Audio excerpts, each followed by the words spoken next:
trunks, they ever ready. Assault and battery, if you scared, you never ready.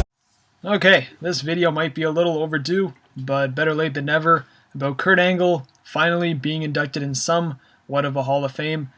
I know it's the TNA Hall of Fame, people are complaining about, it being the second-rate Hall of Fame, and it is, but it's good to see Kurt Angle finally getting the recognition he deserved from the fans and the peers, because he, I think, out of everyone in any company, he deserves to be in a class in of itself, and him and Sting representing TNA in their Hall of Fame, have no complaints about it, because those are two guys who really put that company on the map. Sting was the one who came in first. Angle's the one who took it to a whole nother level.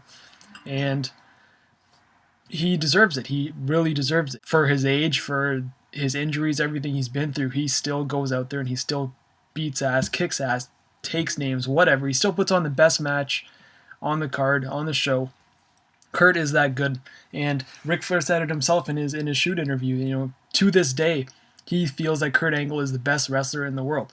He can go with young guys, old guys, whatever guys, he can go make them look good, and that's what you see in a great professional wrestler. And Daniel Bryan's right up there with Kurt Angle, and those two one-day meeting, that's the big dream WrestleMania match. Daniel Bryan versus Kurt Angle putting on a WrestleMania clinic. I can only imagine how good that would be. Is really give Shawn Michaels and Kurt Angle a run for its money. But I'm very happy Kurt Angle being definitely on my top 5 favorite wrestlers of all time, if not he used to be number 1 for a very long time for current wrestlers, and he still is. There's definitely a hope for myself and for I think a lot of fans for him to really go back, quote unquote, home to the WWE and have that one last run. And I know he gets it all the time, and when I told him at WrestleMania, he just gave me that look, like, this question again, and then he's like, don't worry, I'm going to be going sooner than you think. But then again, he said the same thing to freaking Yaya 88. Not when, I think it was last year during Bound for Glory. He said it sometime very, very recently, because I remember Miguel made a video on it. Like he's some big breaking newscaster. Oh, Kurt Angle says he's going to go to WWE. That's what I said.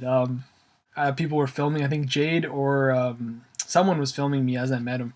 And I was like, damn, this guy just told me the inside dirt that he's going to WWE. I was so excited, I ran up there. I'm like, Kurt Angle's going back to WWE. And he looked in, and then I was like, oh shit, maybe I wasn't supposed to say that. But it was, it's definitely cool to see Kurt Angle getting the recognition. I'm sure his speech is going to be great. I know those going to Bound for Glory are going to see it. And it's going to be something special. Whether it is a second-rate company or not, there's only hope that one day he'll go back to WWE and he can be in that big Hall of Fame, and that's what I'm looking forward to. But I'm not going to discredit him for the TNA Hall of Fame, because like TNA or hate TNA, they at one time, I feel they were better than WWE, and I think with the proper financial funds, they could have given WWE a run for its money if they had bigger, better, everything in 2007, where Kurt Angle jumped ship and him and Joe were headlining every, for the 3 pay-per-views. TNA was here and WWE was really down here. And that's when I started getting turned on to TNA.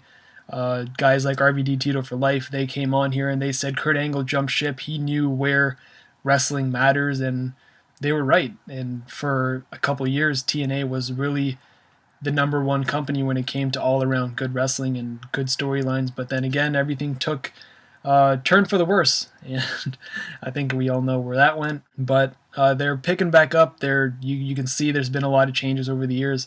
But one thing that always stayed the same was Kurt Angle kicking ass every night and being the best wrestler in the world, because that's what he is. And I can proudly say that I had a drink with him. He was drunk with me. I've met him, 3 times now, and every time it's a complete honor, because I shake his hand and I'm like, dude, like, you have no idea how much I respect you as a wrestler, as a person, as everything, because I have a man crush on Kurt Angle. Let's just say that. And anyways, that's all. I'll see you guys in the next video.